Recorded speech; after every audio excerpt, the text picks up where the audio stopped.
Hey, I'm Kim with Abundant Life Tarot. Thank you so much for joining me.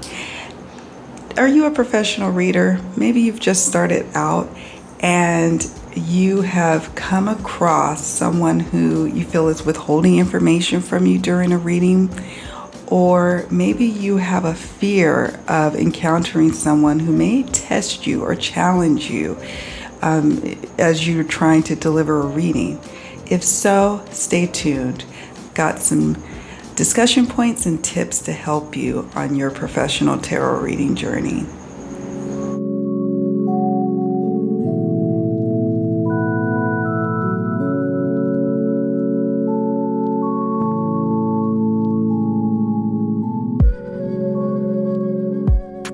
Okay, so it's going to happen. You are going to encounter a client who refuses to give you details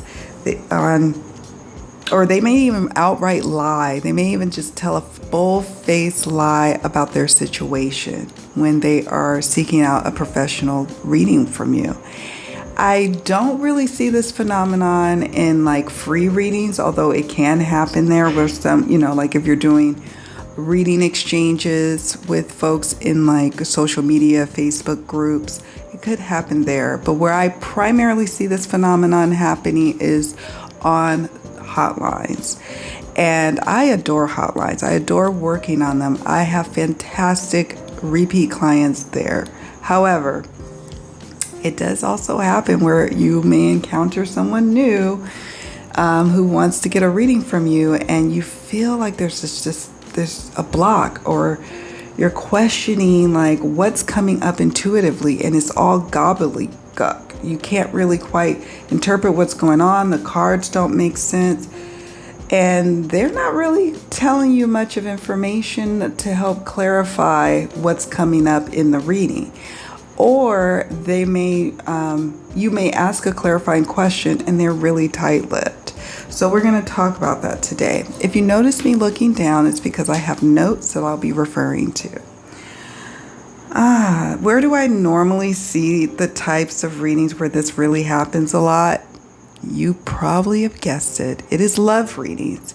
I don't really see this much in, say, career readings or life purpose readings, because generally speaking, those folks who are seeking career or life purpose readings or past life readings, they have in mind what information they are trying to glean. Even if they can't articulate the question, they know, I want to be open. I want to see what this reader is going to say. Let me give them my information, etc. Love questions, though, is a whole nother territory. And if you're going to be a professional reader and you would like to have a lot of business coming in, you're going to likely have to embrace the idea of doing love readings. Maybe not all the time. And maybe you're so successful that you can choose to never do a love reading again. But it's human nature that we want to inquire and seek out love readings or love. We're in search of love. We're in search of maintaining love and having that beautiful, loving experience. And so it's natural that folks are going to want to come to you for said love readings. Now, what are some reasons why they may withhold information from you? The first thing that comes straight away to my mind is that they are embarrassed. They're embarrassed by the situation. They're embarrassed that they've been blocked on social media. They're embarrassed that once again they're chasing this person or chasing a person. They're embarrassed because their friends or family have shamed them about how they've been behaving or how they've been feeling. They're embarrassed because they've gone to other tarot readers or oracle card readers about the same situation over and over again and keep getting similar messages. So now they come to your doorstep. Now they come to your phone line or your chat, and they are like, I'm going to try something different. I'm going to withhold or not give important information and see what the reader will tell me in this reading. Okay. The next is they have not come to terms with the situation, with their situation, with their relationship situation. They haven't come to terms with where they are at. And because they haven't come to terms with it, they can't really give you the details, because that would mean they have to really hear themselves out loud or read in black and white what they're really facing. And that can be really difficult and challenging for a person. Okay. Another reason that they withhold information or flat out lie is they are hoping that you will tell them something different. Okay, they're hoping that you're going to tell them something different than their friends have told them, their colleagues have told them, their former tarot readers have told them, their family, their priest, everybody. I don't know. They're hoping you're going to convey some different information for them. So they're like, well, if I don't tell them the whole story, then maybe they're going to give me a different story and it's going to be true.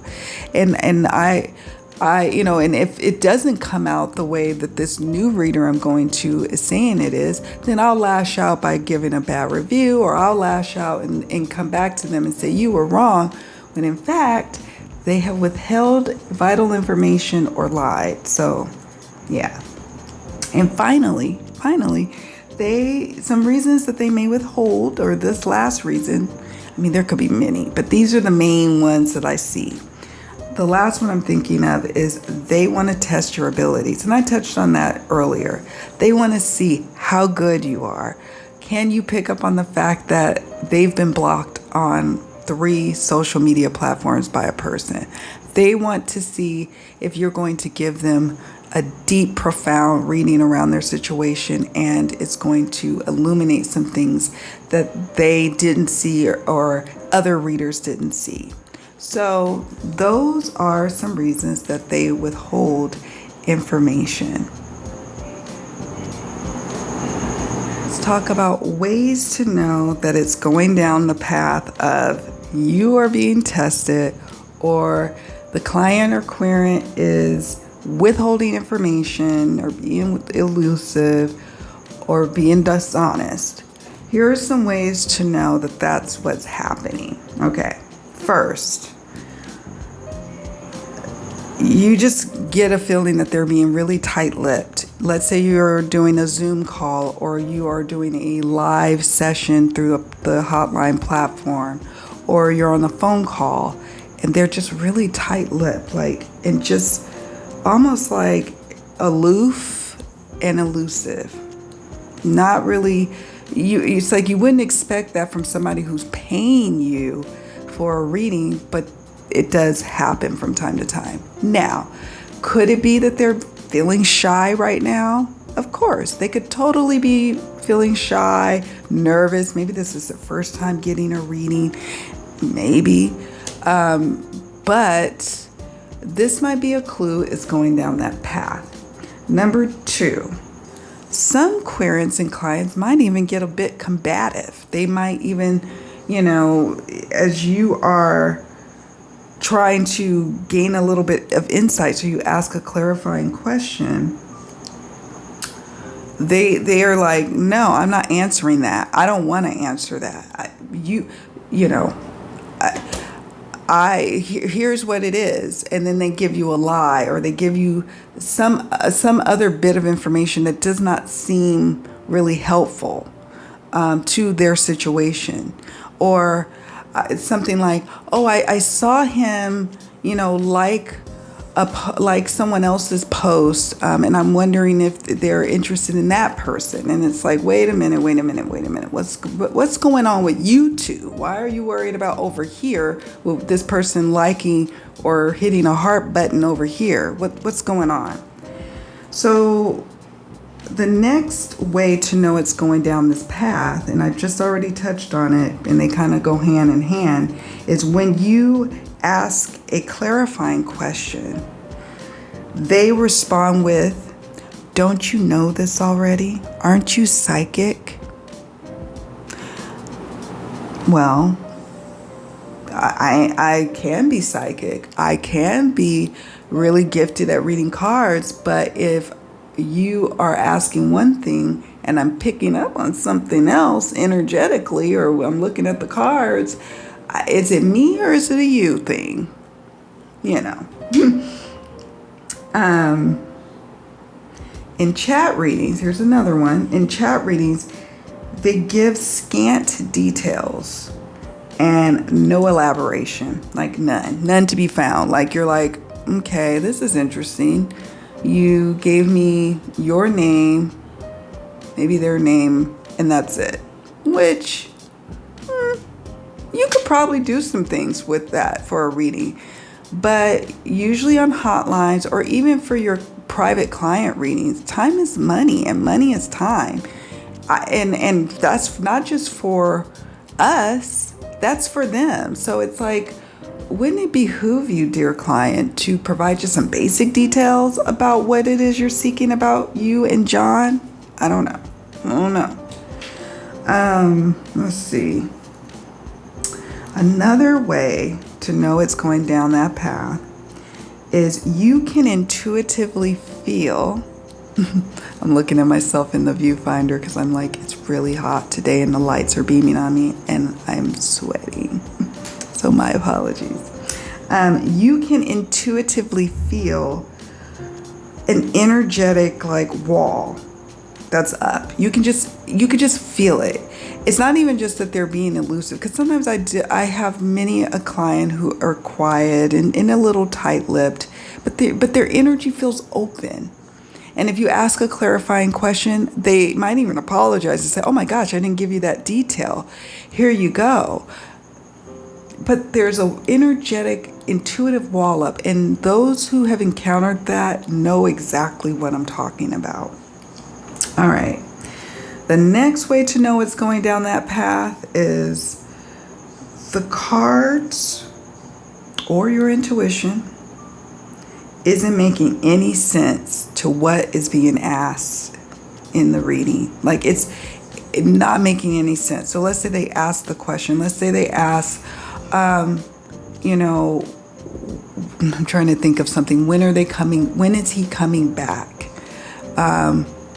And all the cards are just like not making any sense. Like it's like coming up like all these different cards indicating, were you ever really in a relationship? What's going on here? And it's like it's just super gobbledygook. Or is he thinking of me? Well, has he ever thought about you? And they are not realizing that the more important question is, what can I do to move forward with this person, or to attract in a loving relationship with this person or someone else? They don't understand that. They're fixated on one person, thinking that one person is going to lead them to happiness.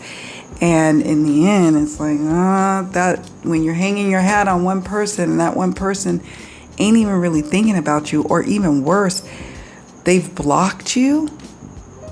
I mean, I don't know. So, yeah, that's usually a sign. It's when your intuition or the cards are all gobbledygook and you can't make heads or tails of what's coming up compared to what they're really asking. And then finally on the phone, when you're listening to them, they just seem so cold and distant. And I know I've talked about this, that may seem similar as tight-lipped or elusive, but it's almost like they're not being friendly. It's not even that it's not a combative energy, it's an unfriendly energy. Normally when my clients engage with me, whether it's on the hotlines or private clients, they are super friendly. It's like we're old friends and I'm their confidant, and they are willing and wanting to share with me. Okay. But not with this one. No. So yeah, remember this, that it's not a you problem. 9 times out of 10, It's not a you problem. So really try not to take it personal, okay? That's the takeaway from this that I hope you get, is that, yeah, you can learn some things about how to deliver readings, how to be more empathetic, how to really hear and listen to what they're really asking, so that way you can deliver a powerful reading, a reading that makes them want to come back. But sometimes it's just those situations where it ain't you. Okay, so that's what I want to say. Now what we're going to discuss is, well, before we do that, one other thing I want to mention that's important to remember for yourself is they are struggling emotionally and they need to gain some level of control in their lives. And since they don't have the control in their life that they really crave, really need, and desire, they are trying to control just this reading scenario, this reading situation with you. Like, this is where they feel empowered, emboldened. And yeah, so again, it's not so much a you thing, it's a them thing. And, there are instances where readers need to do some reflection and to tweak and shift their ways of how they're delivering readings. But in this instance, this is not a you problem, and you please don't internalize it. All right, now we're going to get to some ways to handle or deal. Okay, so now we're going to talk about ways to deal or ways to handle this client, this dear client. First and foremost, when you're in the situation, and it's especially if you're in a live setting, or even if you're not, even if you have to send them an email back, and it's that, whether it's a private client or hotline, whether it's on a chat or it's during the phone call or a live video session, remind your client that you are intuitive, but you need them to have open energy. Okay, you need them to be open.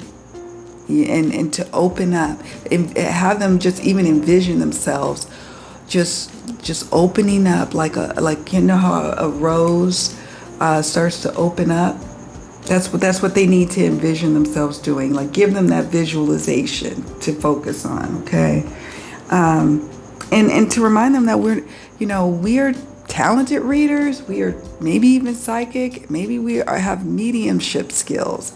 But most of us are not mind readers. So if you are playing mind games, and you can say this tactfully, I'm sure, but if you're playing mind games, you're going to get some mixed results at best for you. So I want to give you the optimal reading experience. So I need you to be open with me. Remember, dear querent, dear client, be like that little rosebud that's opening up. Okay, that's what I need you to be like. Number 2, on your listings or your hotline profile, specify that you need clear and concise questions, or specify whatever it is that you need, you, dear reader, what you need to be able to deliver that reading. For me, I don't work very well with general readings. Now, sometimes I can, sometimes I can't. But actually, I can totally do general readings. Do I want to do them? No, I don't. I work best with questions. Give me an area of focus or a question you want me to dial in on. Time is of the essence when I'm working the hotlines. And I don't have time to be grabbing here or there for bits of information. So my profiles state I need clear and concise questions. That is my reading style. That's what works best for me. You can go down to Madame Sally down the way and ask for a general reading from her. But what I need is clear and concise questions. So in your listings, be clear and specify what it is that you will read on and what you won't, and to remind them to be open. Okay. Let's see what else. Ask them what they hope to gain, and this is in particular about love relationships. Ask them what they're hoping to gain or what they wish to happen in this relationship. So if they're asking about a relationship, what is it that they hope will come of this relationship? So often I've seen tarot readers in like Facebook forums or Facebook groups, I should say, not forums, where a querent will say, is this person thinking of me? Do they want to get back together? And then you see this energy of they want to get back together, and then they're like, I don't want to get back together with them. And it's like, well, do you or do you not want to get back together with them? Why are we even here? Why are you even asking about this person if you don't really want to get back with them? Why are you asking if they're thinking about you? Why do you care? But they do. And so the next natural question would be is, what are you hoping from this relationship? Before you even start the reading, what are you hoping? Because that will tell you a lot. Let's see. Now, these are some fun questions. Ask when was the last time they've seen or heard from their person of interest. Okay. Ask when was the last time they've seen or heard from them. Bonus points if they actually seen them in person. Or WhatsApp them or, FaceTime.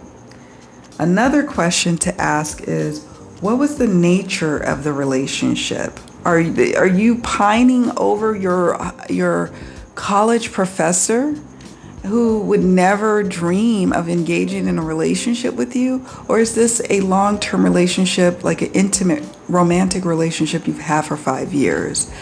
Or is this someone that was a booty call? Or is this someone that is a friend that you're hoping for more? What is the nature of the relationship?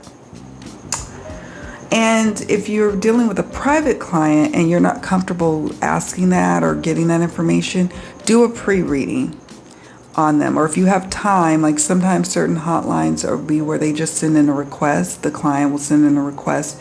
You can do a quick pre-reading and ask Spirit, what is the nature of this relationship? Tell me. And you, in the tarot or oracle cards, will tell you what you're really dealing with here. So there's that tip. Another question is, when was the last time there was meaningful two-way conversations? If you don't remember any other question, remember that one. So when was the last time you and John had a meaningful two-way conversation? Two-way meaning you both are engaging in the conversation. And I mean, if you want to take it to a next step of like, how did it go? Like sometimes when I'm on a live call, I'm engaging in a conversation with them. It's like, well, how did it go? Like a girl, it's my girlfriend or a friend, not a girlfriend. I've had guy friends I've had these conversations with too. Well, what happened? And they tell you, right? And then they start to open up because they're like, oh, finally someone who really wants to hear me tell the tale. But it's also really eye-opening because they'll say, well, I sent them 3 emails or I sent them 3 DMs, and the last time that they actually responded was like 6 months ago. That is information. That's information. It's important information.